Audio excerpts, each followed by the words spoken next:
কানাডার জাতীয় নির্বাচনে ফের জয় পেয়েছে ক্ষমতাসীন লিবারেল পার্টি। মার্কিন প্রেসিডেন্ট ডোনাল্ড ট্রাম্পের বাণিজ্য যুদ্ধ এবং কানাডাকে যুক্তরাষ্ট্রের সঙ্গে যুক্ত করার হুমকির পর চলমান অস্থিরতার মধ্যেও জয় নিশ্চিত করেছে তারা। দেশটির জাতীয় সম্প্রচারক সিবিসি এবং সিটিভি নিউজ সোমবার রাতে জানিয়েছে, প্রধানমন্ত্রী মার্ক কার্নি শীর্ষ পদ ধরে রাখবেন এবং ৩৪৩ সদস্যের পার্লামেন্টে তার দলের সদস্যরা সর্বাধিক আসনে জয়ের পথে রয়েছেন বলে আভাস পাওয়া গেছে।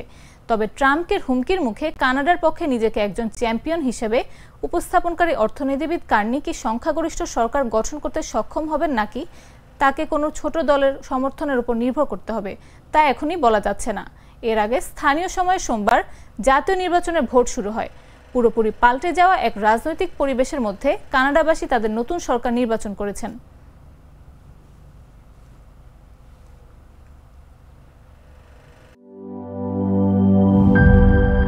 নাটা জেলি আর পানীয়র এক অসম কম্বিনেশন ড্রিঙ্কো। চিল থাকতে চান, ড্রিঙ্কো চাবান।